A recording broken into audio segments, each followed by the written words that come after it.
this manhunt is far more organized with a lot more people involved. They're going to step out of the way so you can get a good shot and a good look at the scene here. There are helicopters hovering over the road. The helicopter we're looking at right now is Kentucky State Police hovering over the woods here on Highway 61. 2 days after Gabby Doolin's body was found behind the high school here in Allen County, police tape still marks the scene. 2 of those railroad updates were actually supposed to be done right here in Warren County. How do I know?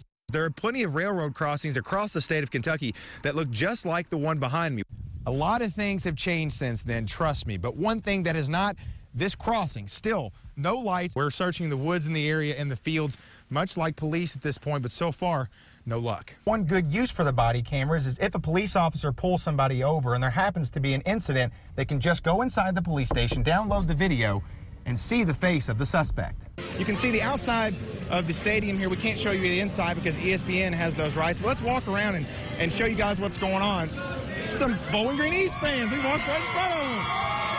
Hey, guys! About an hour ago, Worthen was found guilty on 4 different charges, including reckless homicide. The burglar came from the back side of the building over to a side door, using this rock to break out the glass. Eventually, he ended up over at the cash register working to try to get cash out of the drawer. But one thing he may not have known, he was caught on camera the whole time.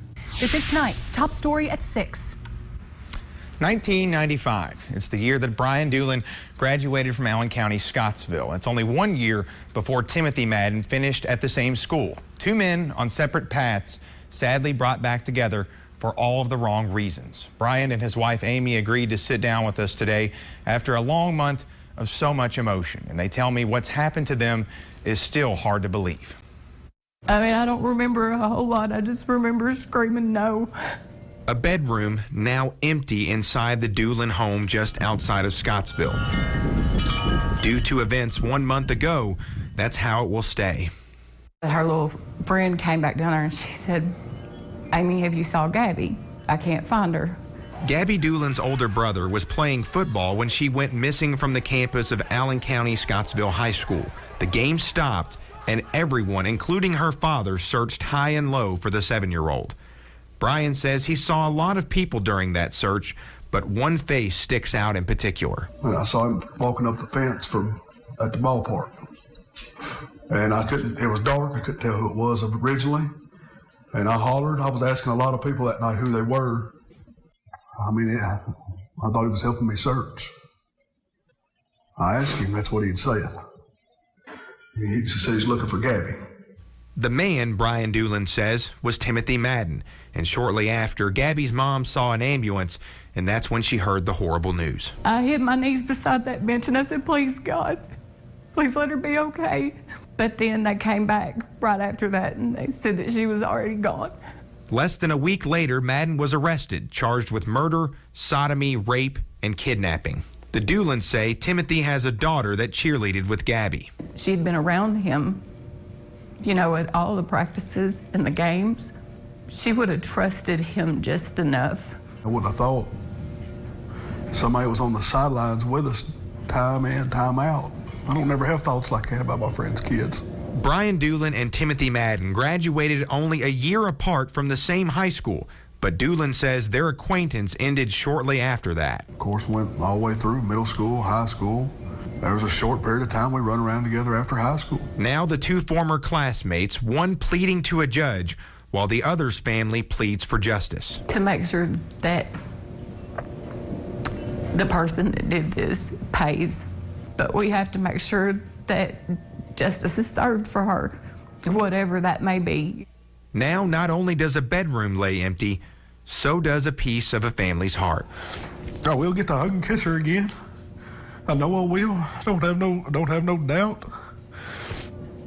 But I miss her, man. Timothy Madden will make his first court appearance in circuit court on January 13th. He was indicted by a grand jury on Friday. I want to thank Brian and Amy so much for sitting down and sharing their story with us today. Tonight on WBKO at 10, they'll share more about their daughter they love so much and the people that have supported them not only in this area, but all over the country. Today marks the third full day of searching for Anthony Barber and 2-year-old Lainey Wallace. Now, police, we just got done speaking with them. They tell us there's a particular reason they are staying in this area. They just won't tell us what that reason is. They're using planes to track the area. They're pulling out all the stops, hoping to find Lainey and Anthony alive. We are, I can assure you, doing everything we can to find this young girl. Terrain and the location is what makes it difficult. A few hours into today's search, and police are telling us the same thing they did yesterday. They do not want us near their crews because they're worried that Barber is armed and dangerous. But people in the community have asked us to check out Saltpeter's Cave. They feel like it's a very likely place for somebody who's on the run to hide out because it's off the beaten path, obviously provides some shelter, and if you continue going back in the cave, you realize it's not going to end anytime soon. In the afternoon, we catch up with Lainey's family on the phone to find out exactly what they're hearing. I'm scared. We're all scared. You know, we're terrified. They're worried that internet rumors saying that Lainey has been found dead are hurting the search. They're asking for each and every one of us to help. Please just keep your eyes peeled, your ears open. Barber hasn't been apprehended, and he is the key to Lainey's whereabouts.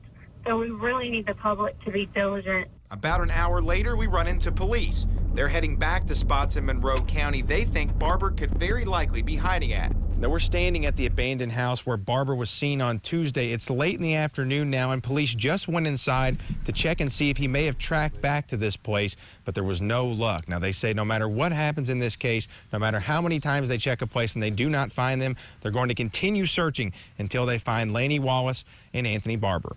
Reporting in Monroe County, Jake Boswell, WBKO.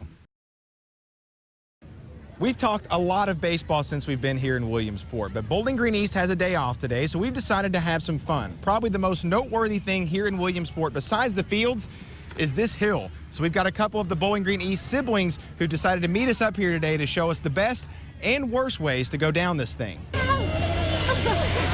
It's just fun to get dirty. In a world where kids have every single form of electronic entertainment you can ask for, at the Little League World Series, all you need is a grassy hill and some cardboard. It's really fun to go on the cardboard. You can go really different ways, like on your butt, or your stomach, or standing up. We've seen all different kinds of ways that you can make your way down the hill. I've decided to give it a try, but guys, I think I'm going to go the old-fashioned way. You think that's okay? Yeah! Okay, I'm ready to go. Okay. All I need now is a good, healthy shove.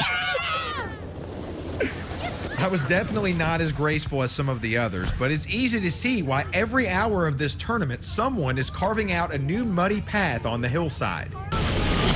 Kids from all over the world meet on the fields of Williamsport, but one could argue that more kids are meeting on this hill. For the little brothers of the players in particular, it's a big payoff after countless miles this summer to watch the boys they look up to play on the diamond. It's really fun to miss school, and it's really awesome to be here, and it's really cool. It's really cool. You get to watch your brother play. You can buy stuff. Maybe it's not about winning and losing at all in Williamsport. Instead, it's about enjoying the ride. Ready? Yeah. Woo! In Williamsport, Pennsylvania, Jake Boswell, WBKO.